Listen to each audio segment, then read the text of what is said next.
তো আফগানিস্তানে কেউ বাহির থেকে এসে টিকতে পারেনি কেন? বেশিরভাগ আফগানিদের জন্মগত সত্য বলা এবং জন্মগত ন্যায়পরায়ণ হওয়ার স্বভাবটাকে ধ্বংস করতে পারে। আগের 16 বছরের যারা ছিল তারা যেমন বিক্রি হয়ে গেছে, এখন যারা আছে তারাও পাল্লা দিচ্ছে কে কার কাছে বিক্রি হয়ে যাবে, কে আমেরিকার কাছে বিক্রি হবে আর কে ভারতের কাছে বিক্রি হবে। গায়েব শব্দের অর্থ হচ্ছে অদৃশ্য, যা দেখা যায় না। আর ঈমান হচ্ছে অন্তরের বিশ্বাস। দ্বীন বা ইসলামের দুটো মৌলিক বিষয়, একটা হচ্ছে ইসলামের 5টি স্তম্ভ, আর একটা হচ্ছে ঈমানের 6টি শাখা বা 6টি স্তম্ভ। ইসলামের 5টি স্তম্ভ বাহ্যিকভাবে দেখা যায়, আর ঈমানের 6টা স্তম্ভ একটাও বাহ্যিকভাবে দেখাবেন মানুষকে, এটা সম্ভব। এই জন্য যে বিশ্বাসটা অন্তরে থাকে। ফলত পৃথিবীর প্রত্যেক মুমিনই মুসলিম, কিন্তু পৃথিবীর প্রত্যেক মুসলিম মুমিন নয়। কিন্তু কে যে মুমিন নয় এটা বাছাই করার দায়িত্ব আবার দুনিয়ার মানুষকে দেওয়া হয়নি। যে আপনি আজ থেকে দায়িত্ব নিয়ে দেখতে লাগলেন যে ঠিক আছে দেখি তো কে মুসলিম কিন্তু মুমিন নয়, এটার দায়িত্ব আল্লাহ নিজের কাছে রেখেছে। কেননা ঈমানের বিষয় অন্তরের সাথে, আর অন্তরের খবর পৃথিবীতে কেউ জানে না। ফলত কে যে মুমিন আর কে যে মুমিন নয় এটা কেউ ছাড়া কে জানে না, আল্লাহ সুবহানাহু ওয়া তাআলা ছাড়া কেউ জানে না। তাহলে ইসলাম বাহ্যিক, যে একটা মানুষ এসে বলল ভাই আশহাদু আল্লা ইলাহা ইল্লাল্লাহ ওয়া আশহাদু আন্না মুহাম্মাদার রাসূলুল্লাহ, আমি সাক্ষ্য দিচ্ছি আল্লাহ ব্যতীত কোনো মাবুদ নেই, মুহাম্মদ সাল্লাল্লাহু আলাইহি ওয়াসাল্লাম আল্লাহর রাসূল। অন্তরে এটা আছে কিনা কেউ জানে না। একটা মানুষ বাহ্যিকভাবে মসজিদে এসে সালাত আদায় করতেছে, সে মুসলমান হিসেবে গণ্য হবে, তার রক্ত হারাম। জাকাতের সময় জাকাত দিচ্ছে, রোজার দিনে রোজা থাকছে অথবা থাকাটা দেখাচ্ছে, তাহলে এরা সবাই বাহ্যিকভাবে মুসলমান হিসেবে গণ্য হবে। কিন্তু এই মুসলমান ব্যক্তি মুমিন না হয়ে মুনাফিকও হতে পারে। স্বয়ং রাসূল সাল্লাল্লাহু আলাইহি ওয়াসাল্লামের যুগে মুনাফিক ছিল, আমাদের যুগেও মুনাফিক আছে। এবং আমি গত 1.5-2 বছর মুনাফিকির যে আলামত সেদিকেই বক্তব্যের বিষয়বস্তু বানিয়েছিলাম। যে রাসূলুল্লাহ সাল্লাল্লাহু আলাইহি ওয়াসাল্লাম বলেছেন যে মুনাফিকের আলামত ইযা হাদ্দাসা কাযাবা ওয়া ইযা ওয়া'আদা আখলাফা ওয়া ইযা তুমিনা খানা, কথা বললে মিথ্যা বলে, ওয়াদা করলে ভঙ্গ করে, দায়িত্ব দেওয়া হলে দায়িত্বের সাথে খেয়ানত করে। তো আমি বক্তব্য দিতে গিয়ে বলেছি যে 5 ওয়াক্ত সালাত আদায়কারী, নামাজি, হাজি, উমরাকারী মুসলমানের অভাব নাই, কিন্তু সত্যবাদী, নিজ দায়িত্বের উপর ন্যায়পরায়ণ, নিজ দায়িত্বের আমানতের খেয়ানত করে না, এরকম মুসলমান খুঁজে পাওয়া কঠিন। কেননা গত 16 বছর যারা ছিল তারাও তাহাজ্জুদের সালাত আদায় করত।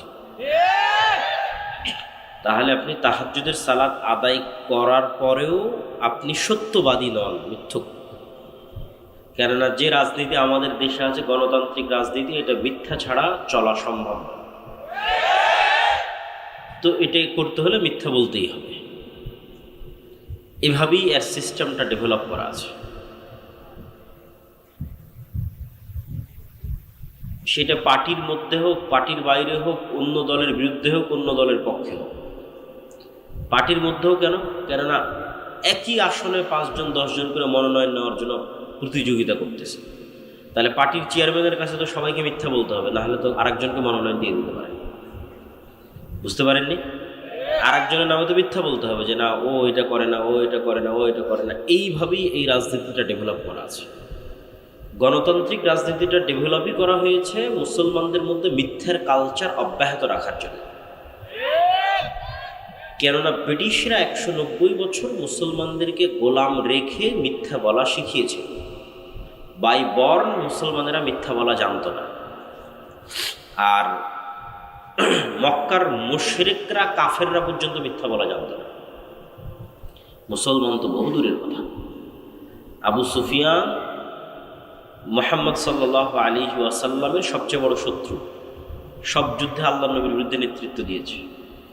আবু সুফিয়ান যখন বাদশাহ হিরাক্লিয়াসের দরবারে, তখন লাইভ নাই, রেকর্ডিং নাই, কেউ সাক্ষী দিবে তার বিরুদ্ধে সেটা নাই, কিচ্ছু নাই, ফোন নাই, মাইক নাই, কিচ্ছু নাই। আবু সুফিয়ান চাইলেই মিথ্যা বলতে পারত, কিন্তু আবু সুফিয়ানরা মিথ্যা বলাটা জানতো না। তো মিথ্যা না বললেই মানুষ নেতা হয়ে যায়, মানে সত্যিকার জন্মগত প্রকৃত নেতা মিথ্যা না বললে অটোমেটিক নেতা হয়ে যাবে, এবং ন্যায় পরায়ণ হলে অটোমেটিক নেতা হয়ে যাবে। এটা হচ্ছে বাই ডিফল্ট নেতা, অটোমেটিক নেতা যদি ন্যায় পরায়ণ। এই নেতৃত্বের গুণ ছিল মুহাম্মদ সাল্লাল্লাহু আলাইহি ওয়াসাল্লামের মধ্যে, এই নেতৃত্বের গুণ ছিল নবীদের মধ্যে, এই নেতৃত্বের গুণ মুসলমানদের। কিন্তু যখন ইউরোপীয় উপনিবেশের মাধ্যমে শুধু ভারত, পাকিস্তান, বাংলাদেশ না, ওই আফ্রিকাও পর্যন্ত যখন এদের পদানত হয়েছে, তো এদেরকে গোলাম বানিয়ে মিথ্যা বলা, দুর্নীতি করা এবং চুরি করানো শেখানো হয়েছে। কেননা আপনি যখন গোলামি করবেন তখন এটা ছাড়া রাস্তা থাকে না। সারাদিন না খেয়ে আছে 5 জন মানুষ, এখানে সারাদিন না খেয়ে আছে। আমি একটা রুটি নিক্ষেপ করে দিলাম, তো 5 জন ক্ষুধার্ত মানুষ এই রুটিটা নিয়ে কাড়াকাড়ি করবে না? এই রুটিটা পাওয়ার জন্য একজন আরেকজনকে হত্যা করবে না? এটাই হলো গোলামির মাধ্যমে ট্রেনিংটা হয়। যখন আপনি গোলাম হয়ে গেছেন তখন একটা টাকার জন্য মিথ্যা বলবেন, একটা টাকার জন্য আরেকজনকে হত্যা করবেন, একটা টাকার জন্য আরেকজনকে ধোঁকা দেবেন। এই কালচারটা গোলামির মধ্যে তৈরি হয়। বানু ইসরাইলদের ইতিহাস পবিত্র কোরআনে এত বেশি কেন দেওয়া আছে?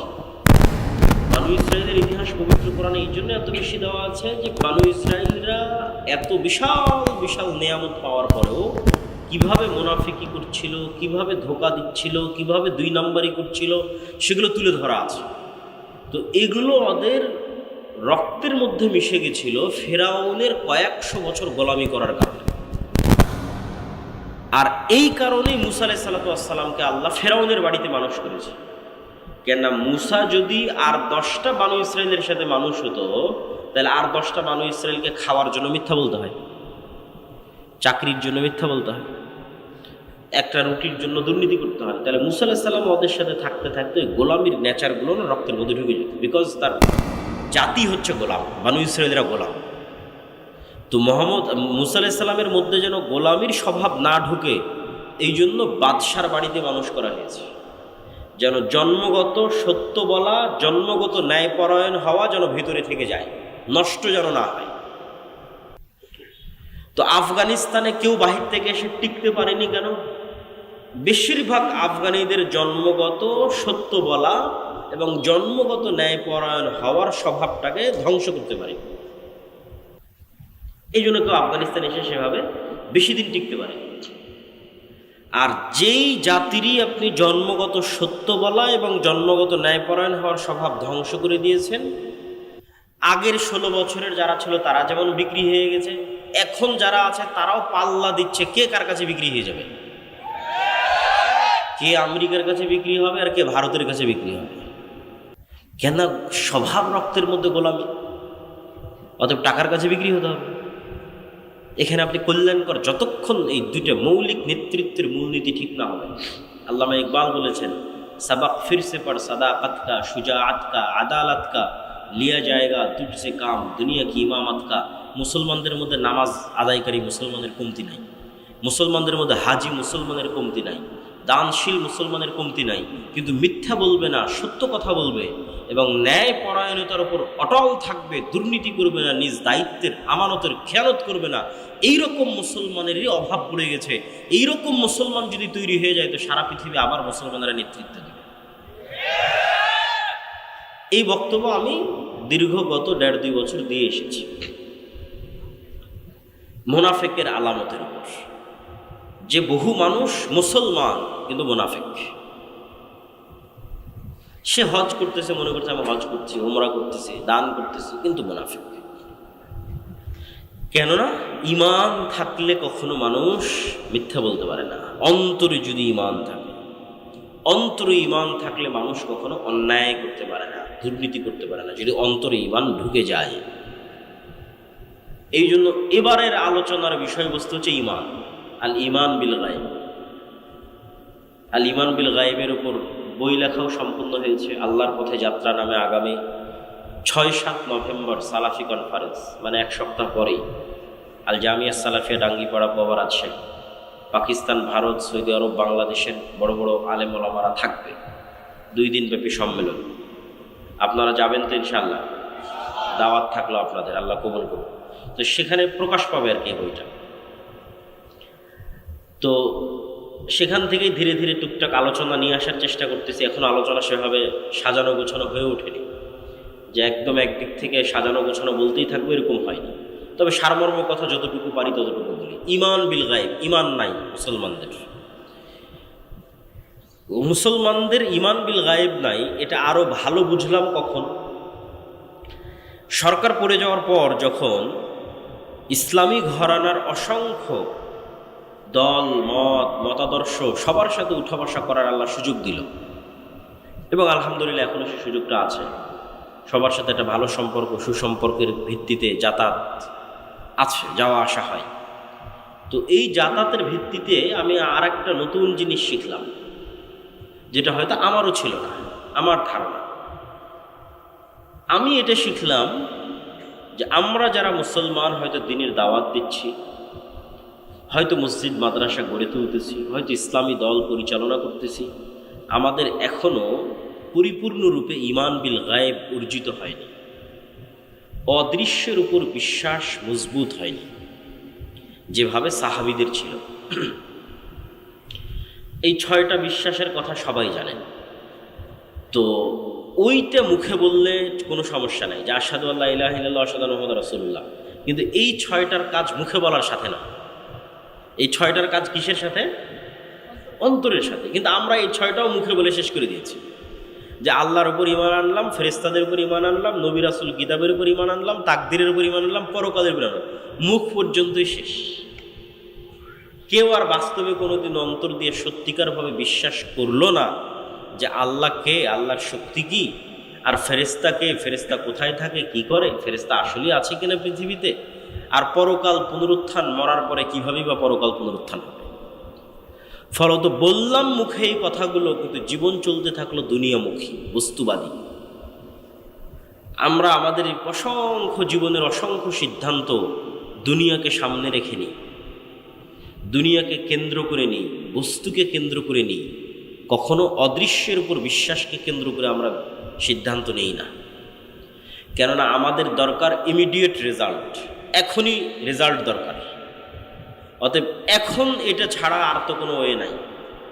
তো ব্যক্তিগত জীবনে অসংখ্য উদাহরণ দেওয়া সম্ভব, আমরা জাতীয় জীবনেরই কিছু উদাহরণ দিই। যে ঈমান বিল গায়েব দুর্বল এবং ঈমান বিল গায়েব সম্পর্কে জ্ঞান অর্জন করা প্রয়োজন কেন? মুসা আলাইহিস সালাতু ওয়াস সালাম ফেরাউনের মোকাবেলায় যত দুর্বল ছিলেন, আজকের ফিলিস্তিনের গাজার মুসলমানেরা ইসরায়েলের মোকাবেলায় অত দুর্বল নয়। আবারও বলি, আজকের ফিলিস্তিনের গাজার মুসলমানেরা দুনিয়াবী শক্তির দিক থেকে আজকের ইসরায়েলের কাছে যত দুর্বল, তার চেয়ে 100 গুণে বেশি দুর্বল ছিলেন দুনিয়াবী শক্তির দিক দিয়ে নবী মুসা ফেরাউনের দুনিয়াবী শক্তির সামনে। একটা পয়েন্ট গেল। পয়েন্ট নাম্বার 2, আল্লাহর নবী মুহাম্মদ সাল্লাল্লাহু আলাইহি ওয়াসাল্লাম তার সাহাবী আবু বকর, ওমর, ওসমান, আলী রাদিয়াল্লাহু তাআলা আনহুম, পরবর্তীতে যারা উমাইয়া খেলাফতের সময় বিভিন্ন দেশ বিজয় করেছে, মুহাম্মদ বিন কাসেম হোক, কুতাইবা বিন মুসলিম হোক, তারেক বিন জিয়াদ হোক, আর খালিদ বিন ওয়ালিদ, আর আমর ইবনে আল আস হোক, যেই হোক না কেন, তাদের দুনিয়াবী শক্তি তৎকালীন বিশ্বের রোমান এবং পারস্যের তুলনায়, আমি আবারও বলি, মুহাম্মদ সাল্লাল্লাহু আলাইহি ওয়াসাল্লামের দুনিয়াবী শক্তি, আবু বকর, ওমর, ওসমান, আলীর দুনিয়াবী শক্তি, খালিদ বিন ওয়ালিদ, আমর ইবনে আল আসের দুনিয়াবী শক্তি, তারেক বিন জিয়াদ, মোহাম্মদ বিন কাসেমের দুনিয়াবী শক্তি তৎকালীন বিশ্বের রোমান এবং পারস্যের দুনিয়াবী শক্তির তুলনায় যেই মাপে ছিল, তার চাইতে আজকের সমগ্র বিশ্বের 57টা মুসলিম দেশের দুনিয়াবী শক্তি আমেরিকা এবং ইসরায়েলের তুলনায় অনেক বেশি পরিমাণে দুনিয়াবী শক্তির অধিকারী হচ্ছে বর্তমান যুগের 57টা দেশের মুসলিম দেশের মুসলমানরা, ওই যুগের তুলনায়। সাহাবীদের যুগে রোমান এবং পারস্যদের দুনিয়াবী শক্তির তুলনায় তাদের যে দুর্বলতা ছিল সেটার তুলনায় এই যুগের মুসলমানেরা বেশি শক্তিশালী। তাহলে এই যুগের মুসলমানরা মাজলুম কেন? বিজয় নাই কেন? বিজয় তাদের কাছে ধরা দিচ্ছে না কেন? ওই যুগের সাহাবীদের যেই লেভেলের ঈমান বিল গায়েব ছিল, মানে ফেরেশতাদের উপর তাদের যেই লেভেলের বিশ্বাস ছিল, আল্লাহর উপর তাদের যেই লেভেলের বিশ্বাস ছিল, পরকাল হবে, পরকাল কেমন, এটার উপর তাদের যেই লেভেলের বিশ্বাস ছিল, আজকের মুসলমানদের তার সিকি পরিমাণও নেই। ফলত দুনিয়াবী শক্তি যত বেশি থাক, কোনো কাজের কাজ হবে না, হচ্ছেও না। তো মুসা আলাইহিস সালাতু ওয়াস সালামের হাতের লাঠি আল্লাহ সুবহানাহু ওয়া তাআলা পরিবর্তন করে দিলেন সাপে, এবং সাপে পরিবর্তন করে দেওয়ার মাধ্যমে মুসা আলাইহিস সালাতু ওয়াস সালামকে আল্লাহ সুবহানাহু ওয়া তাআলা শিখালেন যে পৃথিবীতে তোমরা চোখে যা দেখো এর আড়ালেও অনেক কিছু আছে যেগুলোর উপর আল্লাহ ক্ষমতাবান এবং তিনি করতে পারেন। আর এটা এমনি হাতের লাঠি নয়, এটা মুসা আলাইহিস সালাম দীর্ঘদিন থেকে ব্যবহার করতেন সেই হাতের লাঠি। এই লাঠি দিয়ে পাতা পাড়তেন, এই লাঠি দিয়ে পুকুর পার হতেন, নদী পার হতেন। সেই লাঠিকে আল্লাহ সাপ বানিয়ে দিয়েছে, এবং জাদুর সাপ নয়, চোখের ভেলকির সাপ নয়, একদম তরতাজা জ্যান্ত সাপ। ঠিক যেভাবে পুকুরের নদীতে আস্ত আল্লাহর সৃষ্টি যে সাপ আছে সেই সাপ। জাদুকরেরা সিজদায় পড়ে গেছিল এই কারণে, জাদুকরদের দড়িও সাপ হয়ে গেছিল, কিন্তু ওই সাপগুলো ছিল জাদুর সাপ, চোখের ভেলকির সাপ। আর মুসা আলাইহিস সালামের সাপ ছিল আস্ত সাপ, ওগুলো সবকে খেয়ে নিয়েছে। তো মুসা আলাইহিস সালাতু ওয়াস সালামকে আল্লাহ শিখিয়েছেন ঈমান বিল গায়েবের উপর মজবুত আস্থা এবং বিশ্বাস, আল্লাহর ক্ষমতার উপর আস্থা এবং বিশ্বাস। মুসা আলাইহিস সালাতু ওয়াস সালাম যদি আল্লাহর ঈমান বিল গায়েবের উপর মজবুত আস্থা এবং বিশ্বাস না রাখতেন, তাহলে মুসা আলাইহিস সালামকে দুনিয়াবি দিক থেকে ফেরাউনের বিরুদ্ধে বিজয়ী হতে হতো, দুনিয়ার দিক থেকে। আর দুনিয়ার দিক থেকে বিজয়ী হওয়ার জন্য মুসা আলাইহিস সালাতু ওয়াস সালামের কাছে কোনো রাস্তা থাকতো না কম্প্রোমাইজ ছাড়া। কেননা মুসা আলাইহিস সালাতু ওয়াস সালামের তো কোনো দুনিয়াবি শক্তি নাই, অতএব তাকে কম্প্রোমাইজ করতে হবে। তো আজকের মুসলমানেরাও মনে করে নিয়েছে যে আমাকে এখনই সফল হতে হবে, অতএব এখনই সফল হওয়ার জন্য, কেন ঈমান বিল গায়েব নাই, ফেরেশতার অস্তিত্বে, পরকালের অস্তিত্বে, আল্লাহর অস্তিত্বে এবং শক্তি ক্ষমতায় বিশ্বাস নেই। অতএব এখনই যদি আমি সফল হতে যাই, তাহলে দুনিয়াবি যে রাস্তাগুলো আছে এই রাস্তাগুলোই আমাকে অবলম্বন করতে হবে। আর দুনিয়াবি রাস্তায় যদি অবলম্বন করতে যাই, কেন ঈমান বিল গায়েব আমার দুর্বল, নিচে, তো দুনিয়াবি রাস্তায় যদি অবলম্বন করতে চাই, তাহলে মন্দির পাহারা দিতে না গেলে তো ভোট পাওয়া যাবে না। অতএব আমাকে এই রাস্তা অবলম্বন করতে হবে। যদি এর চাইতেও কোনো খারাপ রাস্তা অবলম্বন করা লাগে, তাহলে সেটাও করা যেতে পারে, মানে করা হতে পারে। কেননা আমার মাথায় আছে যে দুনিয়াবি লজিকই একমাত্র সফলতা সম্ভব। গায়েবের সহযোগিতা বলে কিছু আছে, ঈমান বিল গায়েব, ফেরেশতার অস্তিত্ব বলে কিছু আছে, পরকালমুখী সিদ্ধান্ত বলে কিছু আছে, এটা আমাদের ব্রেন থেকে আউট হয়ে গেছে। এটা শুধু আমি জাতীয় জীবনে বলতেছি না, বাস্তব জীবন, আপনাদের ব্যক্তিগত জীবনে, আপনাদের পারিবারিক জীবনে সেম অবস্থা। তো আজকে আমরা ঈমান বিল গায়েবের একটা অংশের উপর আলোচনা করব, আল ঈমান বিল মালাইকা, ফেরেশতাদের উপর বিশ্বাস। ফেরেশতারা কিসের তৈরি বলেন তো? নূরের তৈরি। নূর হচ্ছে এক প্রকারের আলো, কিন্তু এই আলো নয়, সূর্যের আলো নয়, বিদ্যুতের লাইটের আলো নয়, কিন্তু এক প্রকারের আলো, যে আলো পৃথিবীতে আছে কিন্তু চোখে দেখা যায় না। তো আপনি বলবেন পৃথিবীতে আলো আছে চোখে দেখা যায় না, এটা আবার কোন আলো? তো আপনি যখন রিমোট দিয়ে এসি অন করতেছেন, তো রিমোট থেকে আলো বের হয়ে এসিতে গিয়ে লাগতেছে, ওই আলো কোথায় আপনি চোখে দেখলেন? তখন এসি বন্ধ হয়ে যাচ্ছে। আবার যখন চাপ দিচ্ছেন আবার এসি অন হয়ে যাচ্ছে, এটা আলোর কানেকশানে অন অফ হয়ে যাচ্ছে। ইনফ্রারেড লাইট, এটা মেশিন দিয়ে ধরা যাচ্ছে কিন্তু চোখে দেখা যায় না। ওই যে লাইভ চলতেছে, ক্যামেরা, কম্পিউটার, মোবাইল, এগুলো সব আলো। আমার কথা আলোর ওয়েভের মধ্যে ভেসে আপনি যখন ফোনে কথা বলতেছেন, রাত দিন ফোন ব্যবহার করতেছেন, ফোনে কথা বলছেন, ঢাকা কথা বলছেন, আমেরিকা, লন্ডন, ইউরোপ, সাথে সাথে আপনার কথা ইউরোপে চলে যাচ্ছে। ওইটা আলোর ওয়েভের মধ্যে দিয়ে ভেসে ইউরোপ চলে যাচ্ছে।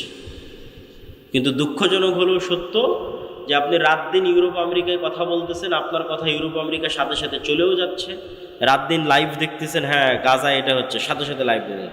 আজকে মিরপুরে এটা চলে যাচ্ছে, সাথে সাথে লাইভ আপনি দেখতে পাচ্ছেন মেশিনের মাধ্যমে। কিন্তু ঠিকই আবার আপনার এটার ইমান নাই যে আপনার কথা এখন সাথে সাথে আমেরিকা লন্ডনে শোনা গেলেও, আমেরিকা লন্ডনের মানুষ বসে শুনতে পারলেও, আর আমেরিকা লন্ডনের কথা আমি এখন সাথে সাথে বসে শুনতে পারলেও আমার এখনকার কথা আল্লাহ শুনছে না, সেটার বিশ্বাস নাই। অথচ যেটা ব্যবহার করে কথা বলতেছে ওই ওয়েভ আল্লাহর তৈরি, যেটার মধ্যে দিয়ে কথা পাস হয়ে যাচ্ছে মোবাইলের মধ্যে, মোবাইল থেকে নেটওয়ার্কের মধ্যে, টাওয়ারের মধ্যে, সেখান থেকে আবার আমেরিকা চলে যাচ্ছে, এই যেটার মধ্যে দিয়ে পাস হচ্ছে এটা আল্লাহর তৈরি। তো এটার মধ্যে দিয়ে পাস হয়ে আমি মানুষের কথা শুনে নিচ্ছি, কিন্তু আল্লাহ আমার কথা শুনতেছে না। শুধু যেটা রেকর্ড হয়ে যাচ্ছে সেটা নিয়ে হয়তো আপনি চিন্তা করতেছেন। তা আমি লাইভ দেখতে পাচ্ছি, কিন্তু আল্লাহ সুবহানাহু ওয়া তাআলা আমাকে দেখতে পাচ্ছেন না, বা আমি হয়তো কোনো কিছু গোপনে করে ফেলে দিচ্ছি, এটা অসম্ভব। এই পৃথিবীকে এমনভাবে সেট করা আছে, এই পৃথিবীর কোনো কিছুই, অন্তত আজকের বিজ্ঞানের আলো, এগুলোই আল্লাহ ব্যবহার করবেন, এগুলোই আল্লাহ করছেন, এটা কখনই নয়। কেন আল্লাহ সুবহানাহু ওয়া তাআলা এগুলোর মুখাপেক্ষী। কিন্তু এইটা দিয়েই যদি এত দূর হওয়া সম্ভব, তাহলে আল্লাহর ক্ষমতা এবং শক্তি দিয়ে কত দূর হওয়া সম্ভব, সেটা বোঝানোর জন্য বলতেছি যে আমরা আজকে যে পৃথিবীতে বসবাস করতেছি, বিজ্ঞান বলে এই পৃথিবীতে আমাদের কোনো কথাও গোপন নয়, আমাদের কোনো কাজও গোপন নয়। সেটা আমরা যতই গোপন করার চেষ্টা করি, এগুলো সব সেভ হয়ে আছে। আমি অন্তত দুইটা উদাহরণ দিই। কাফা বিনাফসিকাল ইয়াউমা আলাইকা হাসিবা, তোমার হিসাব নেওয়ার জন্য আজকে তুমিই যথেষ্ট, এটা কোরআনের আয়াত। তো আমার হিসাব নেওয়ার জন্য আমি যথেষ্ট, কিভাবে আল্লাহ সুবহানাহু ওয়া তাআলা সেট আপ করে রেখেছেন যে আমার হিসাবের জন্য আমি যথেষ্ট। দুইটা উদাহরণ দেখেন। আল্লাহ সুবহানাহু ওয়া তাআলা কিভাবে করবেন তা আল্লাহ সুবহানাহু ওয়া তাআলা ভালো জানেন, কিন্তু বিজ্ঞানের আলোকে আমি দুইটা উদাহরণ দিই, যেটাতে এখন যদি আমরা চাই যে আপনার বিচার করব, মানুষ যদি চায় যে মানুষের বিচার করবে, আর আল্লাহ যদি মানুষকে ক্ষমতা দিয়ে দেয় তো মানুষও পারবে। সেটা কি? বেশি না, একটু ছোট্ট কল্পনা করেন যে আমার এই কথা আলোর মধ্যে দিয়ে আমেরিকা চলে যাচ্ছে, ওয়েভের মধ্যে দিয়ে, ওইটা দিয়ে আমরা লাইভ দেখতেছি, ওইটার উপরে ইন্টারনেট টিকে আছে। তো এই যে আলোর যে একটা গতি, আলো অন করেন, অফ করার পর অন করেন, ওখান থেকে আসতে একটু হলেও সময় লাগে। এটা টর্চ লাইট ছাড়েন, একটু হলেও ওই মাথায় যেতে সময় লাগে। তো এই যে যত দ্রুত আলোটা চলে গেল, এই আলোর যাওয়ার যে গতি, এই গতির চাইতে আমরা দ্রুত কোনো গতির যন্ত্র বানিয়ে ফেলেছি। কল্পনা করেন যে আমরা এমন একটা যন্ত্র বানিয়ে ফেলেছি যে যন্ত্র আলোর চেয়ে জোরে যায়। তারপরে আলোর গতিতে 30 বছর চললে যত দূরে যাওয়া সম্ভব, আমরা ওর চেয়ে জোরে তত দূরে পৌঁছে গেছি। মানে একটা গাড়ি 100 কিলোমিটার গতিতে চললে যত দূর যায়, আমি বিমান দিয়ে তার আগে ওখানে বসে আছি, তার আগে ওখানেই চলে গেছি বিমান দিয়ে। তাহলে এখন আলো 30 বছর চললে যত দূর যাবে, আমি তার চেয়ে দ্রুত গতির কোনো যন্ত্র দিয়ে তার আগে চলে গেছি। গিয়ে ওই 30 বছর আগে গিয়ে, তথা 30 বছরের দূরত্বের পথে গিয়ে আপনি কল্পনা করেন যে মোবাইলের মতো একটা যন্ত্র আপনি বানিয়ে ফেলেছেন, শক্তিশালী একটা দূরবীন বানিয়ে ফেলেছেন, দিয়ে যদি পৃথিবীর দিকে তাক করেন, তাহলে 30 বছর আগে আপনি এই পৃথিবীতে যা যা করছিলেন তা লাইভ আপনি দেখতে পাবেন। কেন? ওটা আলোর মধ্যে ভেসে ভেসে যাচ্ছিল, যেমন লাইভের মধ্যে, মোবাইলের মধ্যে ভেসে যাচ্ছে। এখন খুব দ্রুত আলো যাচ্ছে, এই জন্য আমি বুঝতে পারতেছি না, সাথে সাথেই চলে যাচ্ছে। তো এখানে আলোকের চাইতে আমরা দ্রুত 30 বছর আগে চলে যাব, 30 বছরের দূরত্বের পথ চলে যাব। তাহলে 30 বছর আগে আমি আবদুল্লাহ রাজশাহী নওদাপাড়ায় অথবা রাজশাহী ডাঙ্গিপাড়ায় হাঁটছিলাম, খেলছিলাম, ঘুরছিলাম, আমার ওই হাঁটা খেলার দৃশ্য আমি দেখতে পাবো, আমার চোখে দেখতে পাবো যে ওই যে আমি হাঁটতেছি, খেলতেছি, ঘুরতেছি। 1400 বছর আগের যদি এরকম আলোর সফর করা যায়, তাহলে বদরের যুদ্ধ লাইভ দেখা যায়।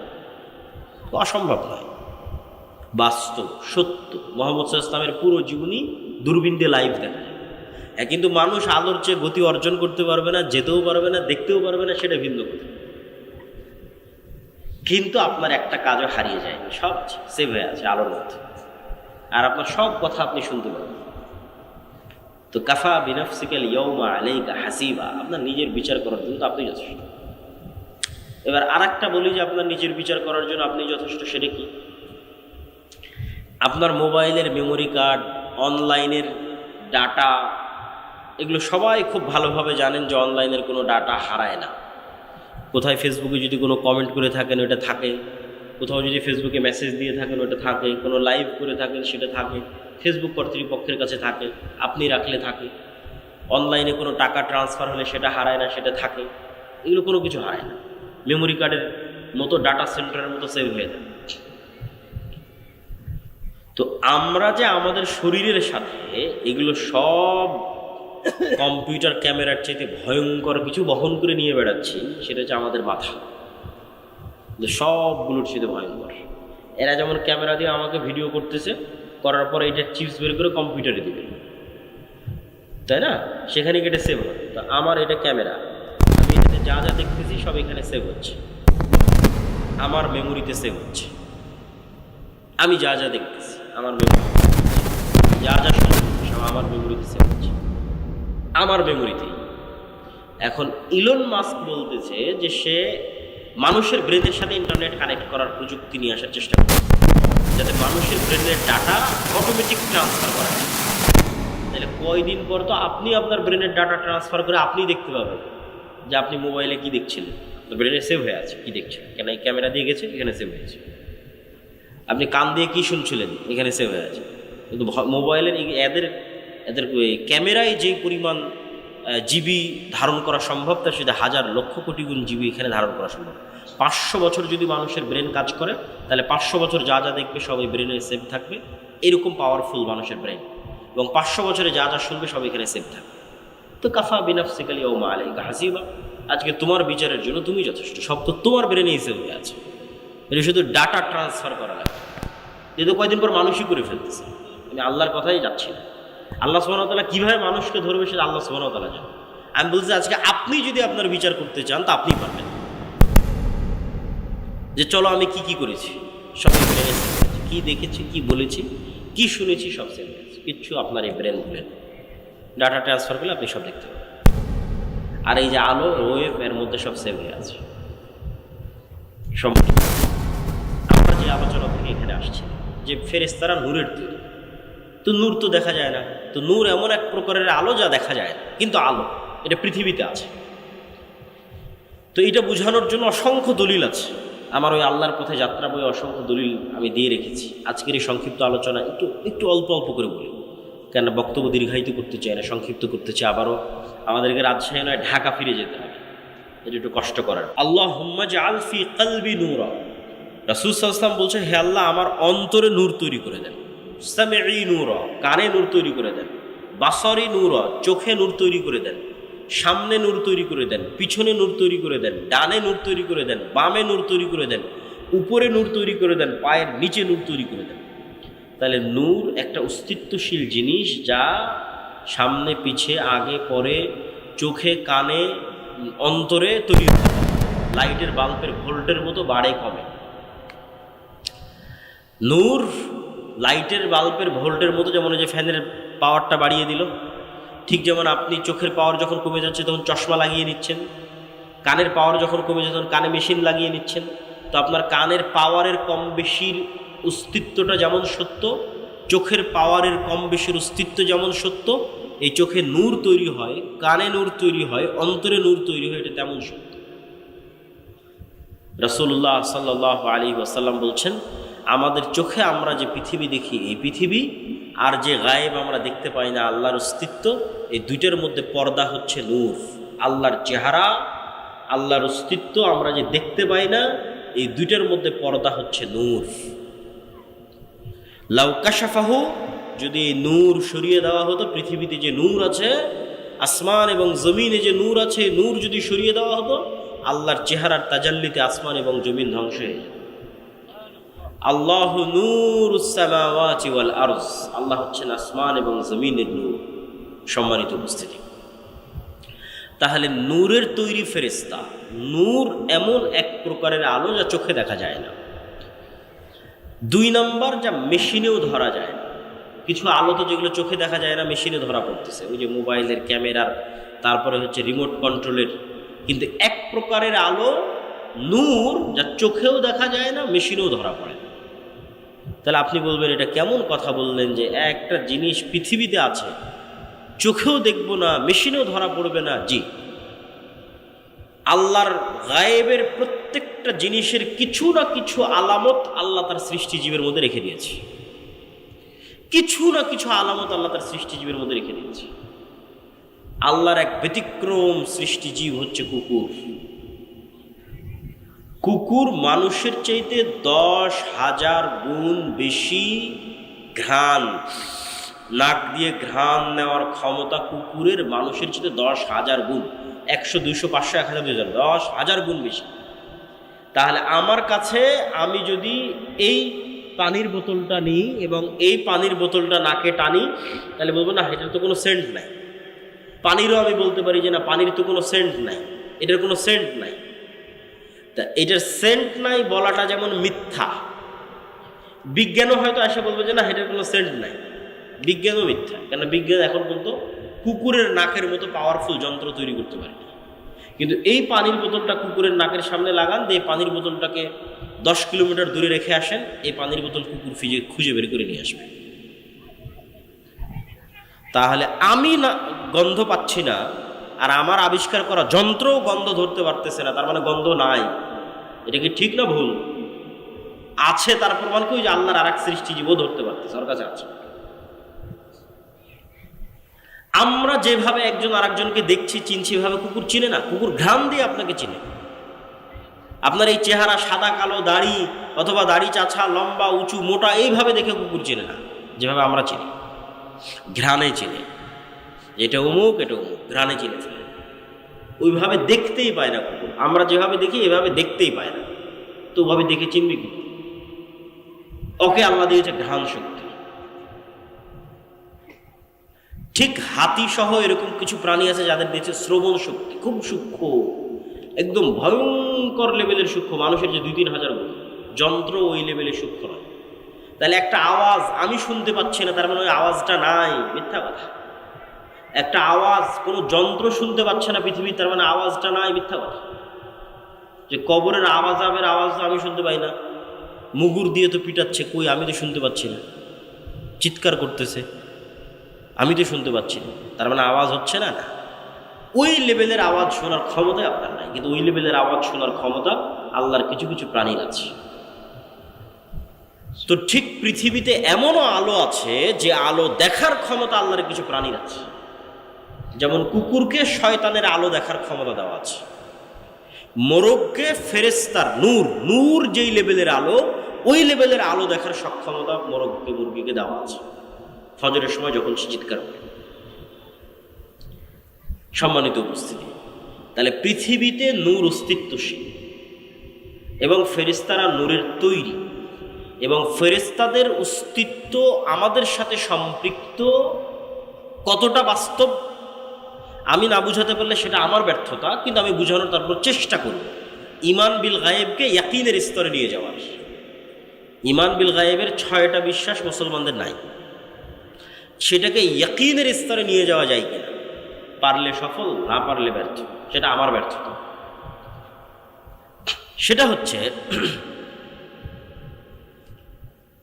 যে ফেরেশতা অস্তিত্বশীল, এটার অস্তিত্বটা কতটা বাস্তব। আপনি জন্মের পর, পৃথিবীতে জন্মের পরই সর্বপ্রথম আপনার মাকে দেখেছেন। তা আমি যদি বলি আপনার মা নাই, আপনি জীবনেও বিশ্বাস করবেন না। তারপরে আপনি বিবাহ শাদী করার পর আপনার ছেলে আপনার চোখের সামনে হয়েছে, তা আমি যদি বলি এটা আপনার ছেলে নয়, আপনি জীবনেও বিশ্বাস করবেন। তাহলে আপনার ছেলের অস্তিত্ব আপনার কাছে যতটা সত্য, আপনার মায়ের অস্তিত্ব আপনার কাছে যতটা সত্য, এর চাইতে অনেক বেশি গুণে সত্য আপনার সাথে ফেরেশতার অস্তিত্ব। কেন আপনার সাথে ফেরেশতার অস্তিত্বের চেয়ে বেশি গুণে সত্য? কেননা আপনার আদি পিতা আদম আলাইহিস সালাতু ওয়াস সালাম পৃথিবীতে সৃষ্টি হওয়ার পর প্রথমে তার মাকে দেখেনি। পৃথিবীতে সৃষ্টি হওয়ার পর বন্ধু হিসেবে প্রথমে তার ভাইকে, বোনকে, মাকে, বাপকে, চাচাকে, মামাকে, খালাকে, স্ত্রীকে, এগুলোকে পায়নি। সৃষ্টি হওয়ার পর চোখ খুলে সর্বপ্রথম যদি দেখে থাকে তাহলে পৃথিবীর ভিন্ন জগতের দুই প্রাণীকে দেখেছে, একটার নাম ফেরেশতা আর একটার নাম জিন। তাহলে মানুষের সাথে মানুষের সম্পর্ক বেশি মজবুত হলো না মানুষের সাথে ফেরেশতার জিনের সম্পর্ক বেশি মজবুত হলো? বলেন এবার আমাকে। ফেরেশতার জিনের সম্পর্ক বেশি মজবুত। জন্মের পর তো তৈরি হওয়ার পর আমি আর একটা মানুষকে দেখিনি, প্রথম দেখেছি ফেরেশতাকে, প্রথম দেখেছি জিনকে। তাহলে আমার সাথে পৃথিবীর আর যে কারো অস্তিত্বের চাইতে, আর যে কোনো বন্ধুর চাইতে, আর যে কোনো ব্যক্তির চাইতে বেশি অস্তিত্বশীল, বেশি বাস্তব ফেরেশতার অস্তিত্ব। ওর দেখেই তো আমার যাত্রা শুরু। ওয়াইদ ক্বালা রাব্বুকা লিল মালাইকাতি ইন্নী জাইলুন ফিল আরদি খলিফা ক্বালু আতাজআলু ফিহা মান ইউফসিদু ফিহা ওয়া ইয়াসফিকুদ দিমা। যখন আল্লাহ ফেরেশতাদের ডেকে বললেন, এই ফেরেশতারা, আমি পৃথিবীতে আমার প্রতিনিধি সৃষ্টি করতে চাই, খলিফা সৃষ্টি করতে চাই। বললেন, আল্লাহ আপনার তাসবিহ তাহলিল করার জন্য তো আমরা আছি, করার সৃষ্টি করার কি দরকার? তো তোমরা তা জানো না যা আমি জানি। তারপরে আল্লাহ আদমকে সৃষ্টি করলেন, করার পর ফেরেশতাদের বললেন তোমরা সিজদা করো। তো প্রথম পরিচয়ই হলো ফেরেশতাদের সাথে। আর এখন কেউ বিশ্বাস করে না ফেরেশতা আছে, এমনি মুখে বলছে ফেরেশতা আছে, ফেরেশতার উপর ঈমান আনলাম, বলার সময় বলেছি, অন্তরে নাই। এবার দুই একটা উদাহরণে যাব আমরা, যে আল্লাহর নবীর যুগে সাহাবীরা ফেরেশতাদের উপর কেমন বিশ্বাস রাখত। আমরা আজকে ঈমান বিল গায়েবের শুধু একটা পয়েন্টের আলোচনা করতেছি, ফেরেশতা। আল্লাহর নবীর যুগে সাহাবীরা ফেরেশতাদের উপর কেমন বিশ্বাস রাখত তার উদাহরণ। তবে তার আগে 2 মিনিট একটু গুরুত্বপূর্ণ জরুরি কথা, সেটা হচ্ছে আমরা যে মসজিদের আয়োজনে এখানে উপস্থিত হয়েছি, এই মসজিদটি একটি নির্মাণাধীন মসজিদ, এবং আমাকে যেভাবে বলা হয়েছে যে ছাদ অথবা কোনো একটা জায়গায় গিয়ে কাজ আটকে আছে। তো আপনারা যারা এখানে উপস্থিত হয়েছেন সকলের প্রতি দত্ত আহ্বান থাকবে যে পরকালের আল্লাহ সুবহানাহু ওয়া তাআলার দরবারে আপনাদের যে ব্যাংক অ্যাকাউন্ট ওপেন করা আছে, যেটাতে লাভের মাত্রার কোনো পার্সেন্টেজের কোনো সীমা নাই, বরং বাড়তেই থাকবে, বাড়তেই থাকবে, বাড়তেই থাকবে, এবং যেটা দিয়ে কিয়ামতের মাঠের অসংখ্য বিপদ থেকে বাঁচা যাবে। কোথাও ইবাদতের কমতি থাকলে সেটা কাভার দেওয়া যাবে, ব্যাকআপ দেওয়া যাবে। কোথাও গুনাহ থাকলে সেটার কাফফারায় ব্যাকআপ দেওয়া যাবে। কোথাও কোনো মানুষের হক নষ্ট হয়ে থাকলে সেটার কাফফারায় ব্যাকআপ দেওয়া যাবে। কিয়ামতের মাঠে যেহেতু কোনো মুদ্রা টাকা পয়সা থাকবে না, সেহেতু আগে থেকেই টাকা পয়সা পাঠিয়ে রাখা ভালো। তো আগে থেকে টাকা পয়সা পাঠানো থাকলে এবং আল্লাহ সেগুলোকে বাড়াতে থাকলে কিয়ামতের মাঠে বিপদের সময় এই পাঠানো টাকাগুলো কাজে লাগে। ঠিক দুনিয়াতে যেমন জমানো টাকা বিপদের সময় কাজে লাগে, কিয়ামতের মাঠে জমানো টাকা বিপদের সময় কাজে লাগে। তো কেউ যদি স্বেচ্ছাসেবকরা থাকে, যদি যায়, আপনারা সহযোগিতা করবেন। আমরা আমাদের বক্তব্য সামনে আগাই। মুহাম্মদ সাল্লাল্লাহু আলাইহি ওয়াসাল্লামের যুগে সাহাবীদের বিশ্বাস ফেরেশতার উপরে। খুব মজার মজার কয়েকটা ঘটনা আপনাদের সামনে বলবো, যেই ঘটনাগুলো একটা আর একটার সাথে কানেক্ট করলে আপনি দেখবেন যে ফেরেশতা চরিত্র সাহাবীদের সামনে কেমন ছিল আর আমাদের সামনে কেমন। মজার মজার কয়েকটা। সাদ বিন মুআজ নামে এক বিখ্যাত সাহাবী, আউস এবং খাজরাজ গোত্রের নেতা, আনসারী সাহাবী, খন্দকের যুদ্ধে শহীদ হয়েছে। রাসূল সাল্লাল্লাহু আলাইহি সাল্লাম বলছে, সাদ বিন মুআজের জানাজায় ৭০,০০০ ফেরেশতা অংশগ্রহণ করেছে। জাবের রাদিয়াল্লাহু তাআলা আনহু উহুদের যুদ্ধে শহীদ হয়েছেন। জাবের রাদিয়াল্লাহু তাআলার পিতা। তো জাবের রাদিয়াল্লাহু তাআলা আনহু যখন তার পিতার মৃত্যুতে কাঁদছেন, তখন রাসূল সাল্লাল্লাহু আলাইহি সাল্লাম বলছেন, জাবের তুমি কাঁদছো, তোমার পিতার লাশ এই মুহূর্তে ফেরেশতারা ঘিরে রেখেছে, ছায়া দিয়ে রেখেছে, তুমি কাঁদিও না। হানজালা রাদিয়াল্লাহু তাআলা আনহু শহীদ হয়েছেন। তো হানজালা রাদিয়াল্লাহু তাআলা আনহু বাসর ঘর থেকে বের হয়ে গিয়ে যুদ্ধে অংশগ্রহণ করেছে। তো সাহাবীরা তাকে ফরজ গোসল দেওয়ার জন্য গোসল দিবেন। রাসূল সাল্লাল্লাহু আলাইহি সাল্লাম বলছে, হানজালাকে গোসল দেওয়ার দরকার নেই, এই জন্য যে অলরেডি ফেরেশতারা তাকে গোসল দিয়ে ফেলেছে, ইতিমধ্যেই ফেরেশতারা তাকে গোসল দিয়ে ফেলেছে। এগুলো সব রাসূল সাল্লাল্লাহু আলাইহি ওয়াসাল্লামের জীবদ্দশায় সাহাবীদের উপস্থিতিতে পরস্পরের কথায় কিভাবে ফেরেশতাদের কথাটা আসতেছে সেটার কিছু উদাহরণ। আব্দুর রহমান বিন আওফ রাদিয়াল্লাহু তাআলা আনহু বলছে যে আমি যুদ্ধ করছি, তো আমার দুই পাশে দুইজন সাদা পোশাকধারী ব্যক্তি খুব ভয়ঙ্করভাবে যুদ্ধ করতেছে। আমি এদের কোনোদিন মদিনাতে আগেও কোনোদিন দেখিনি, পরেও কোনোদিন দেখিনি। তো রাসূল সাল্লাল্লাহু আলাইহি ওয়াসাল্লামকে এই ঘটনা জানালে রাসূল সাল্লাল্লাহু আলাইহি ওয়াসাল্লাম বললেন, এরা ছিল জিবরাইল এবং মিকাইল, যুদ্ধ করার জন্য এসেছে। এক সাহাবী এক মুশরিককে আঘাত করার জন্য যুদ্ধের মাঠে তাকে তাড়া করতেছেন। আমি সংক্ষেপে বলে যাচ্ছি, শুধু বাংলা সংক্ষেপে বলতেছি। তাড়া করতেছেন, তো অদৃশ্য থেকে আওয়াজ আসলো, আকদিম ইয়া হাইজুম। আওয়াজ আসার পর এবার সাহাবী যখন তাকে হামলা করতে যাবে, তো দেখে ওই ব্যক্তি আগেই উল্টে পড়ে আছে এবং তার ক্ষত স্থান থেকে রক্ত বের হচ্ছে, আহত স্থান থেকে।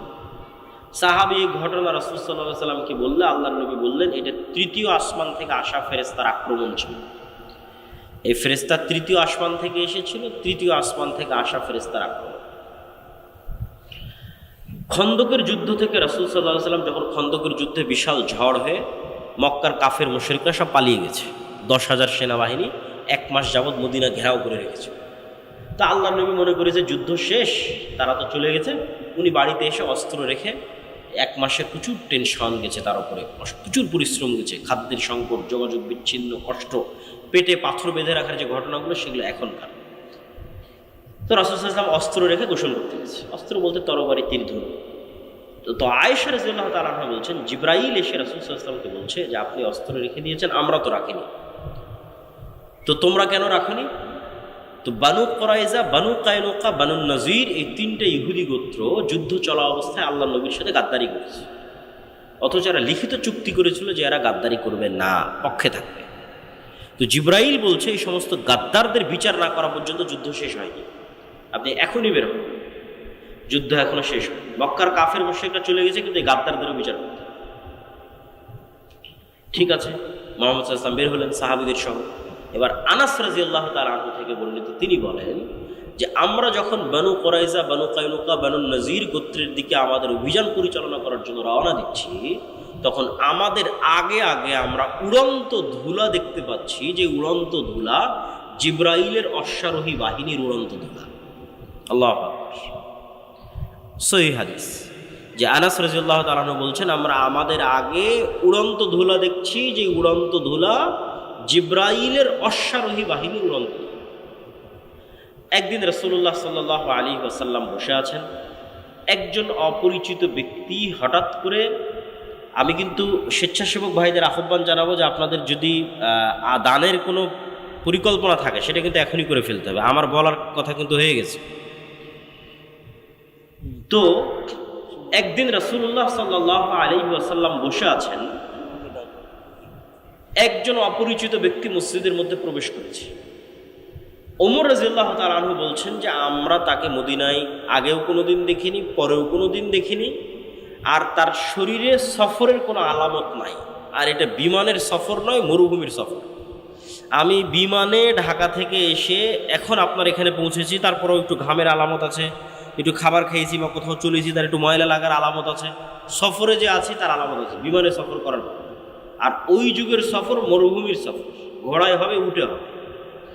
তো এসে আল্লাহ নবীকে জিজ্ঞেস করছে ইমান কাকে বলে, ইসলাম কাকে বলে, ইহসান কাকে বলে, কিয়ামত কখন হবে, সব উত্তর দেওয়ার পর আল্লাহর নবী বলছে জানো এটা কে ছিল? বলে না। তো বলে এটা জিবরাইল ছিল, তোমাদেরকে দিন শেখানোর জন্য এসেছিল।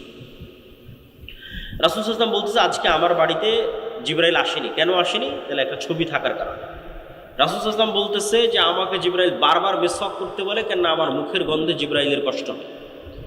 রাসূল সাল্লাল্লাহু আলাইহি ওয়াসাল্লাম বলতেছে তোমরা মসজিদে পেঁয়াজ এবং রসুন খেয়ে যেও না, কেননা পেঁয়াজ এবং রসুনের গন্ধে ফেরেশতাদের কষ্ট হয়।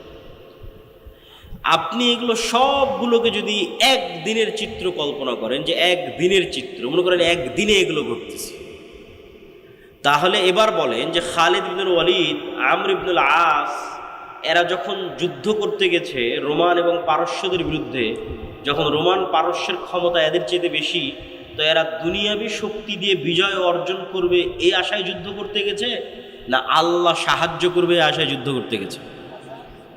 আল্লাহ সাহায্য করবে। ধরো চোখের সামনে দেখেছে ফেরেশতা যুদ্ধ করতেছে, স্বচক্ষে দেখেছে। আল্লাহ কোরআনে বলেছেন 5,000 ফেরেশতা অবতীর্ণ করেছি, 3,000 অবতীর্ণ করেছি। 1000 অবতীর্ণ করেছে। বদর, উহুদ, খন্দক, হুনাইনের যুদ্ধে আল্লাহ ফেরেশতা অবতীর্ণ করেছে। কোরআনের আয়াত সাহাবীদের চাক্ষুষ চোখে দেখা যে ফেরেশতারা যুদ্ধ করতেছে। আর যার ইমানই দুর্বল ফেরেশতার অস্তিত্বের উপর, আল্লাহর শক্তি এবং ক্ষমতার উপর, পরকালের উপর, সে চিন্তা করবে যে না, আমাকে মন্দির পাহারা দিয়ে ক্ষমতায় যেতে হবে। আর যদি ইমান বিল গায়েব মজবুত থাকে তাহলে কোনোদিন সে আদর্শে কম্প্রোমাইজ করবে না, তাতে ক্ষমতা আসুক আর যাক, কেননা সে জানে যে মূল ক্ষমতা কার হাতে? আল্লাহর হাতে।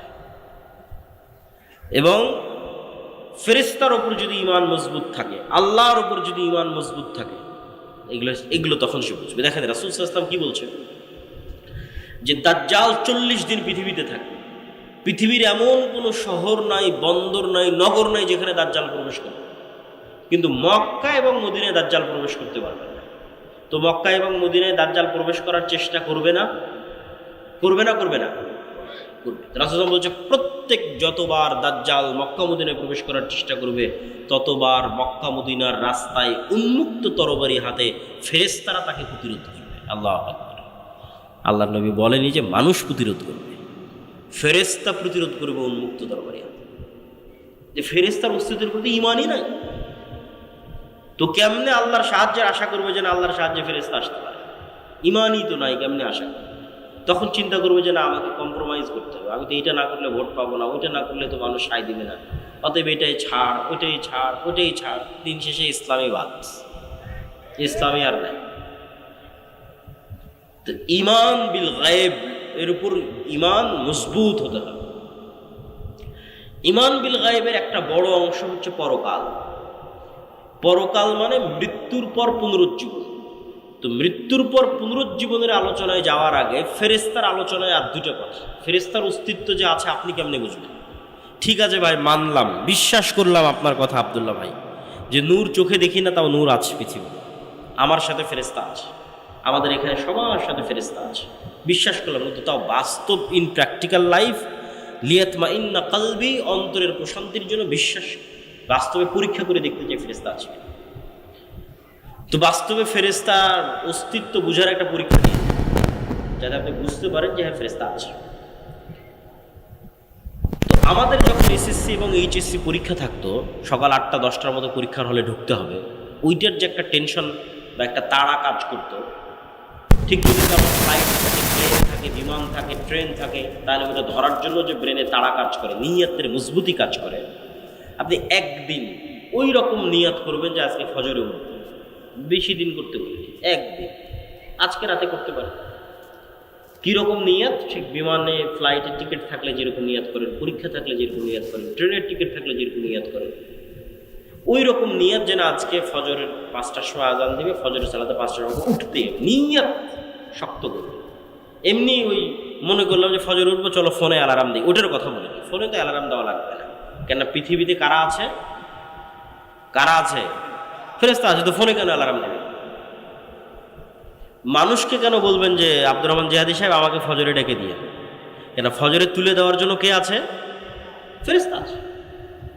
ফেরেশতা তো পৃথিবীতে আছে, মানুষকে কেন বলতে যাবেন যে আমাকে ফজরের বেলা উঠিয়ে দেবে?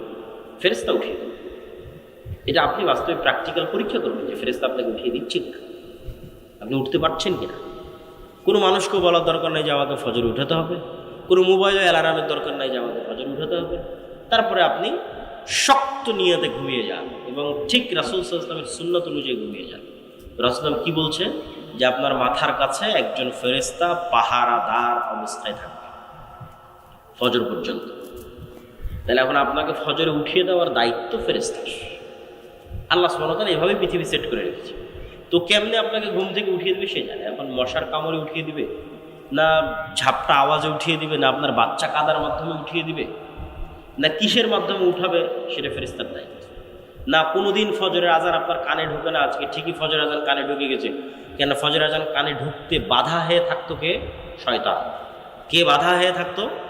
শয়তান। আজকে ফেরেশতা ঢুকতে দিয়েছে, শয়তানের বাধা সরে গেছে, ফেরেশতা ঢুকতে দিত। ফজরের আজানই ডাইরেক্ট কানে ঢুকে গেছে, আপনি এমনি উঠে গেছে।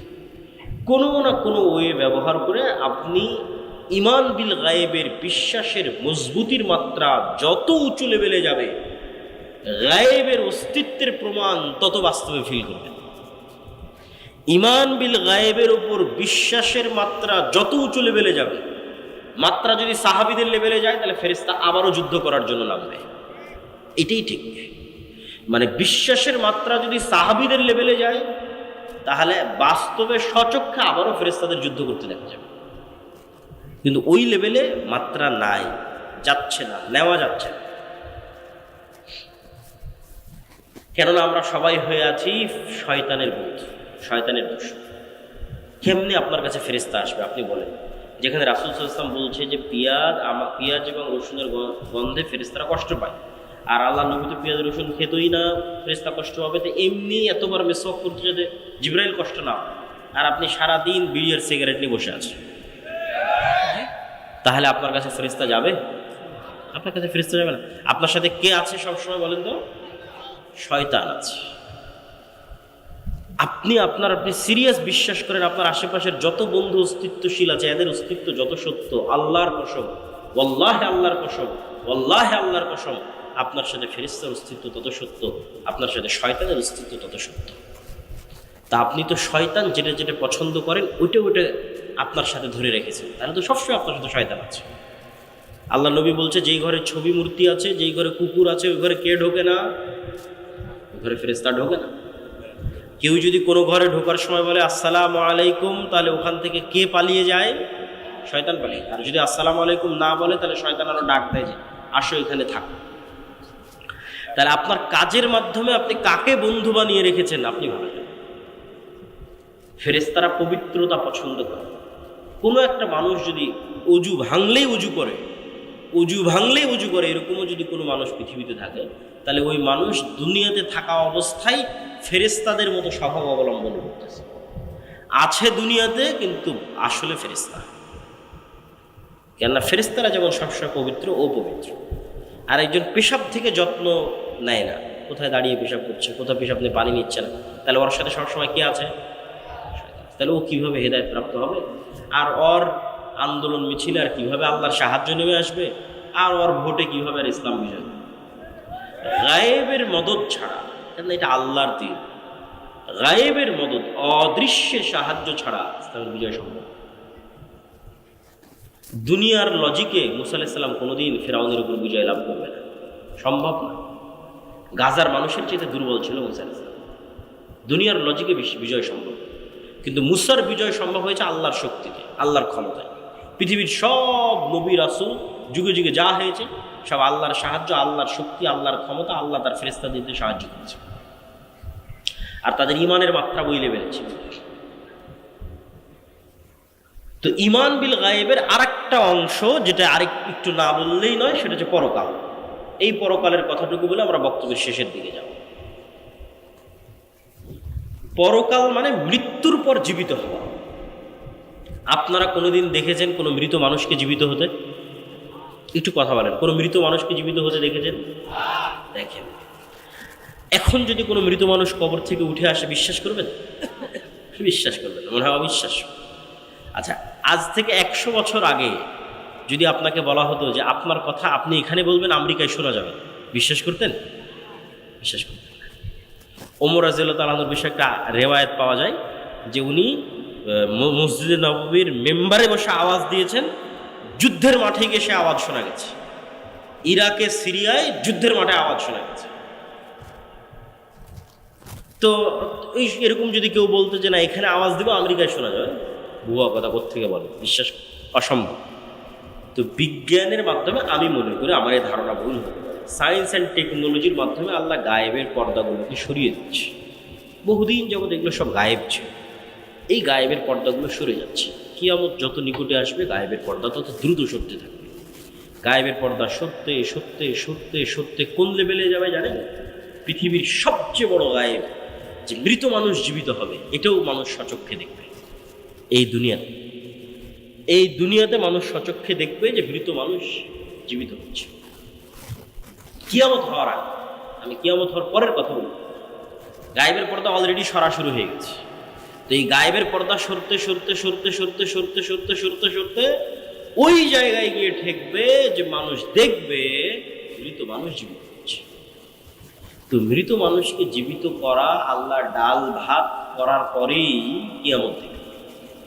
মৃত মানুষ জীবিত হওয়া এটা গায়েব, আপনার কাছে ইম্পসিবল মনে হচ্ছে, কিন্তু পৃথিবীতে এটা আল্লাহ সুবহানাহু ওয়া তাআলা ডাল ভাত করে।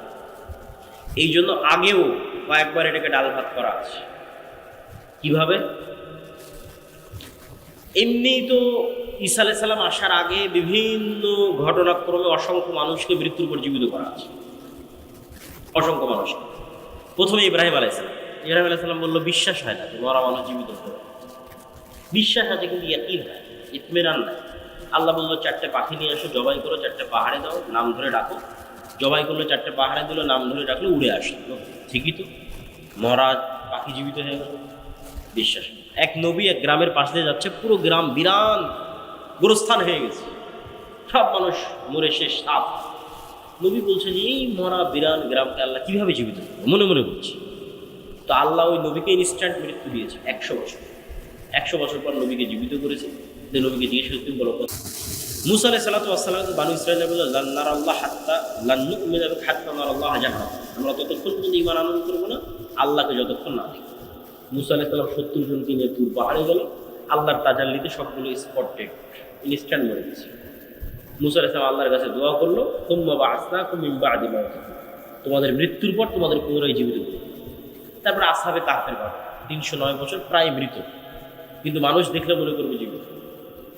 আর এবার ঈসা আলাইহিস সালাম, মৃতকে জীবিত করা ডাল ভাত।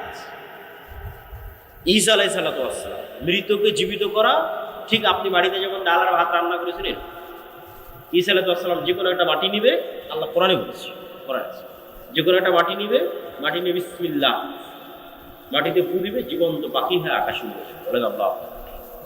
রাত দিন উনি মানুষকে করে দিয়েছে। কবরের পাশে যাবে মৃত মানুষ, বিইজনিল্লাহ, আল্লাহর আদেশে জীবিত হয়ে যাবে, মানুষ জীবিত। অন্ধ মানুষ বিসমিল্লাহ বিইজনিল্লাহ, আল্লাহর আদেশে চক্ষুষ পার হয়ে যাবে, চক্ষুষ পার। তাহলে ঈসা আলাইহিস সালামের হাতে মৃতকে জীবিত করা ছিল এক প্রকার আপনার বাড়িতে যেমন আপনি ডাল এবং ভাত রান্না করে যেটা যখন এমনি ঠিক হয়েছে। এবার গায়েবের পর্দা খুলতে খুলতে খুলতে খুলতে কিয়ামতের পূর্ব মুহূর্তে আসবে দাজ্জাল।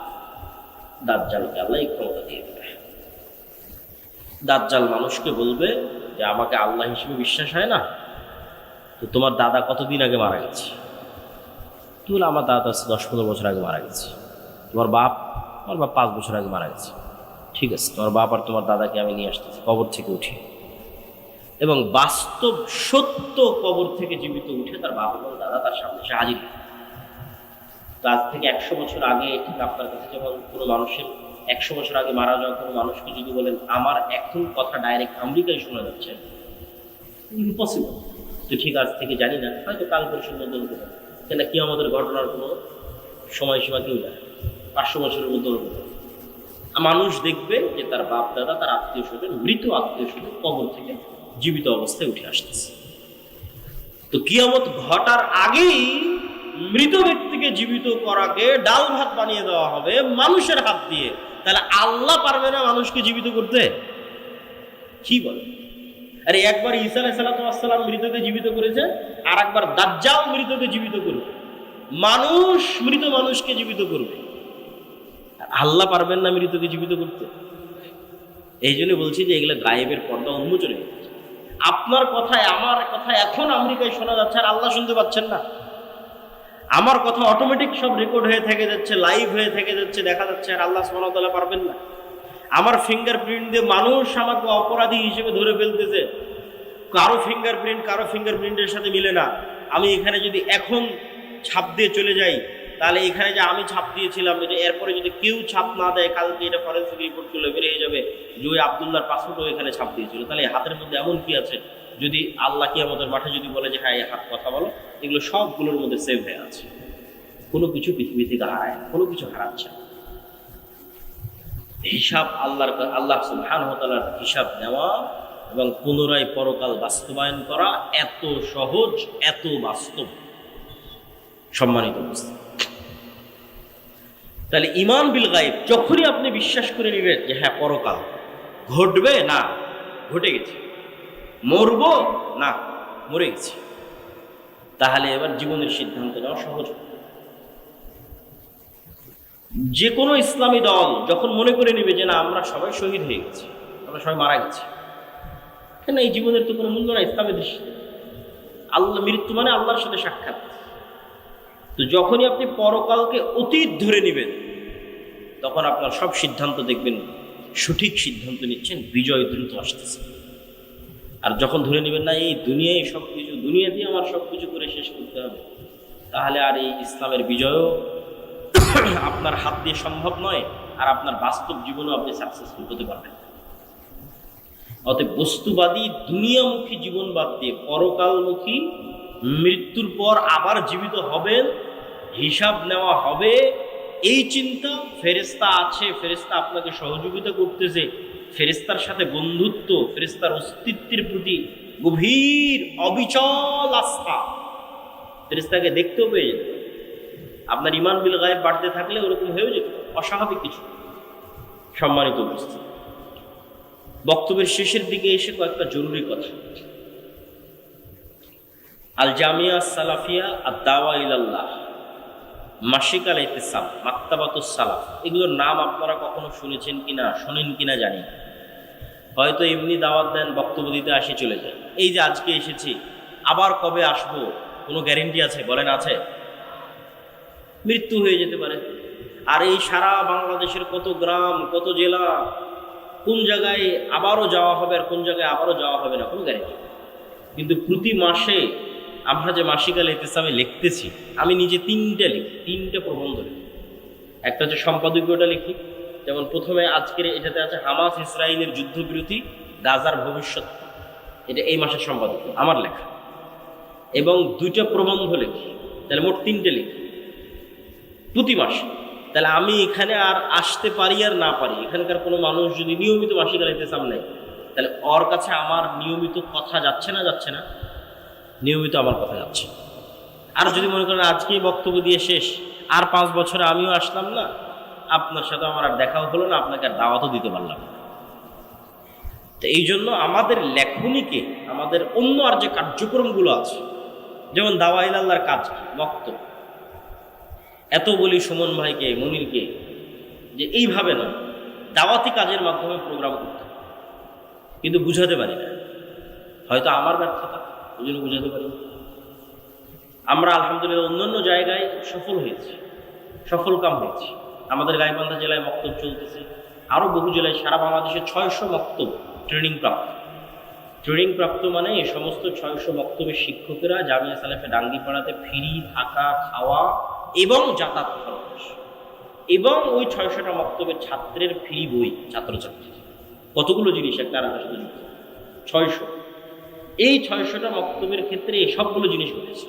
মানে 600 মক্তবের ইমাম জামিয়া সালাফিতে এসেছে, 7 দিন ব্যাপী ট্রেনিং নিয়েছে, থেকেছে, তাদের থাকা খাওয়া খরচ, যারা ট্রেনিং দিয়েছে তাদের বেতন, তাদের যাতায়াত খরচ, আবার ওই মক্তবের ছাত্রছাত্রী, সবগুলো আর দাওয়া ইলাল্লাহর পক্ষ থেকে বহন করা হয়েছে। এবছর আমরা দাওয়া ইলাল্লাহর জাতীয় মক্তব প্রতিযোগিতাকে টিভি চ্যানেলে নিয়ে যাচ্ছি। এইটার পিছনে খরচ আছে প্রায় 50 লক্ষ টাকার কাছাকাছি। টিভি চ্যানেলের সময় কেনা থেকে শুরু করে সম্পূর্ণ প্রজেক্টটা বাস্তবায়ন করা। আপনাদের ছেলেমেয়েরাই টিভিতে যাবে এবং কথা বলবে, তাদের জ্ঞানকে ছড়িয়ে দেবে। তাহলে এই যে একটা প্রসেসের সাথে যদি আপনারা যুক্ত হন, এটা স্থায়ী দাওয়াত।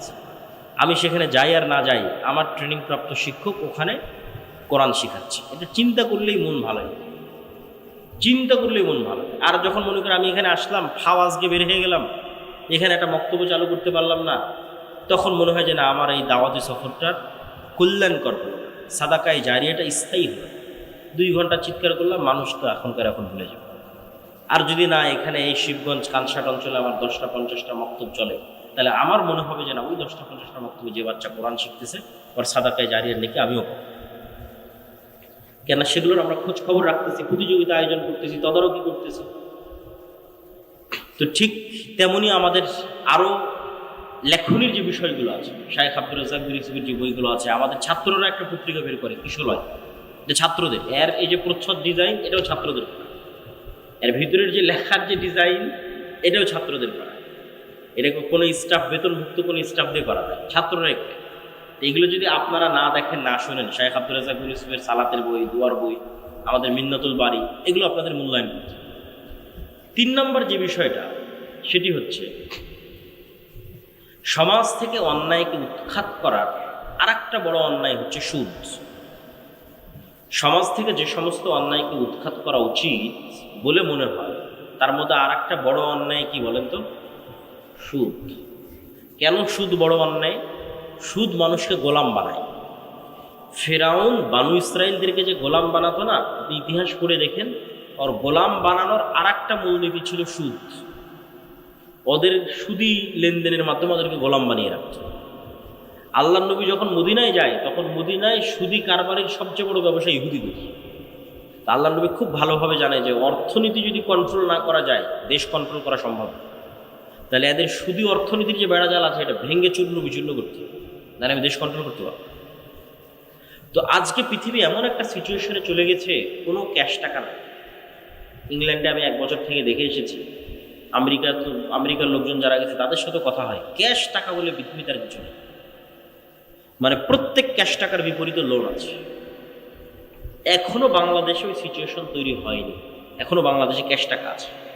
এখন এরকম সিচুয়েশন হয়নি যে আমার পকেটে 1000 টাকা আছে তাই 1000 টাকার বিপরীতে লোন আছে, এটা এখনো হয়নি, এখনো সুযোগ আছে।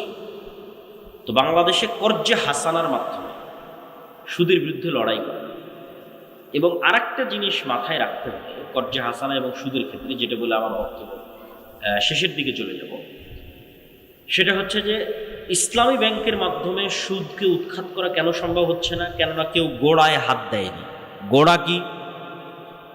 গোড়ায় হাত দেওয়া আসলে কঠিনও, এই জন্য কেউ হাত দিতেও চায় না। গোড়া কি? গোড়া হচ্ছে আধুনিক কনভেনশনাল যে ব্যাংকিং সিস্টেম আছে, তারা আপনাকে লোন নেওয়ার জন্য উৎসাহিত করতেছে। যেমন বিকাশের বিজ্ঞপ্তি চলতেছে যে কোনো প্রকার ডকুমেন্টস ছাড়াই শুধু বিকাশ অ্যাকাউন্টের বিপরীতে 50,000 টাকা লোন পাওয়া যায়। তো ক্রেডিট কার্ড মানুষ ইউজ করুক এটার জন্য মানুষকে উৎসাহিত করা হচ্ছে, মানুষ লোন নিক এটার জন্য উৎসাহিত করা হচ্ছে। তাহলে যেখানে লোন নেওয়াকেই উৎসাহিত করা হবে সেখানে আপনি ওই প্রতিযোগিতার সাথে ইসলামী ব্যাংক প্রতিষ্ঠা করতে পারবেন। কেননা ইসলামী অর্থনীতির মূল ভিত্তি হচ্ছে লোন বিমুখতা। কেমন লোন বিমুখতা? সুদি লোন নয়, কর্জে হাসানাই নিব। বুঝেন না? বুঝাতে পারলে আমার ব্যর্থ। সুদি লোন নয়, কর্জে হাসানাই নিব। তো কর্জে হাসানাই যদি আমি নেই, সেটা ফ্রিজ কেনার জন্য নিব, এসি কেনার জন্য নিব, মোটর সাইকেল কেনার জন্য নিব, মোবাইল কেনার জন্য নিব, গায়ের একটা ভালো জামা কেনার জন্য নিব, আজকে হোটেলে ভালো খাবো এটার জন্য নিব, বাড়িতে ছাদ দেবো এটার জন্য নিব, এর প্রমাণে দলিল দেওয়া কঠিন আছে। সুদি ঋণের কথা আমি বলি, কর্জে হাসানা নিব, কর্জে হাসানাই নিব, কিন্তু এসি, ফ্রিজ, মোটর সাইকেল, বাড়ির ছাদ, মানে এমন কাজ যা না করলে আমি মরে যাবো এরকম নয়। এইরকম কাজের জন্য কর্জে হাসানা নেওয়া যাবে, আর দলিল দেওয়া কঠিন আছে। বিলাসী পণ্য ক্রয়ের জন্য অথবা বিলাসিতার জন্য, মাটির বাড়ি আছে এটাকে ভেঙে পাকা বাড়ি বানাতে, অন কাইন্ড অফ বিলাসিতা। বিলাসিতার জন্য সুদি লোন বহু পরে, কর্জে হাসানা নেওয়া যাবে কিনা এটা জায়েজ প্রমাণ করা কঠিন আছে। ইসলাম লোন বিমুখ দিন, সবসময় লোন থেকে বাঁচতে বলা হয়েছে। কখন লোন নিবা? যখন অ্যাক্সিডেন্ট করে অপারেশন করতে হবে, টাকা নাই তখন। কখন লোন নিবা? বেটির বিয়ে দিতে পারতেছি না, ছেলে মেয়েকে পড়াশোনা করাতে পারতেছি না, তখন কর্জে হাসানা জায়েজ আছে। তাহলে কর্জে হাসানা দিয়ে আপনি মোটর সাইকেল কিনবেন, এসি কিনবেন, ফ্রিজ কিনবেন, সেটাই প্রমাণ করা কঠিন। সুদি লোন দিয়ে তো বহু দূরের কথা। তাহলে মূলনীতিতেই ভুল। তাহলে কনভেনশনাল ব্যাংক আপনাকে বলছে আসো আমার কাছে লোন নিয়ে তুমি গাড়ি নাও, তাহলে ইসলামী ব্যাংক যদি বলে যে না আমিও ওই একই সার্ভিস দিব, পারবেন না। ওইটা তখন ইসলামী ব্যাংক হবে। ইসলামী ব্যাংক মানেই হচ্ছে না তুমি বিলাসী পণ্যে লোন নিতে পারবে না। ইসলামী অর্থনীতি মানেই তুমি বিলাসী পণ্যে লোন নিতে পারবে, কর্জে হাসানা নিতে পারবে। তুমি কর্জে হাসানা নিতে পারো বিপদে পড়ে, অথবা ব্যবসার জন্য, হয় ইনভেস্টমেন্ট আর না হয় বিপদে পড়ে কর্জে হাসানা। আর যে অবস্থায় আছো অল্পে তুষ্ট থাকো, ধৈর্য ধারণ করো। ব্যবসায় ইনভেস্ট করার জন্য কর্জে হাসানা নিতে পারো। এসি নিবে এই জন্য কর্জে হাসানা, অল্পে তুষ্ট থাকো। ফ্যান চলতে ফ্যান নাই, হাত পাখা দিয়ে বাতাস করে উপর তুষ্ট থাকো। নিজের ইনকাম দিয়ে, লোন ছাড়া নিজের ইনকাম দিয়ে যেদিন সামর্থ্য হবে তোমার এসি কেনার, সেদিন। তোমার কেনার ফ্যান হবে সে দিবে। এটা হলো ইসলামের মূল্য। তো যাক, আমাদের কর্জা হাসানা একটা কার্যক্রম আমরা শুরু করেছি।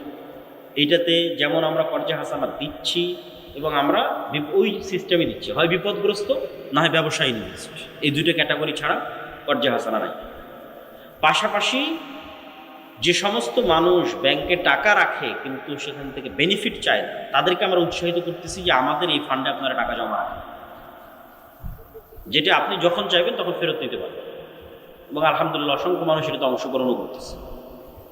তো কর্জা হাসানা প্রজেক্ট, দাওয়া ইলাল্লাহর মক্তব প্রজেক্ট এবং আল জামিয়া সালাফিয়া এবং বিশেষ করে আগামী 6-7 নভেম্বরের সালাফি কনফারেন্স, মাসিদ আল ইতিসাম এবং আমাদের বই পুস্তক, ফিলিস্তিনের উপর বই আছে, রিজিকের উপর বই আছে, এগুলোকে গুরুত্ব দেওয়ার উদাত্ত আহ্বান জানিয়ে আজকের সংক্ষিপ্ত বক্তব্য এখানেই শেষ করছি।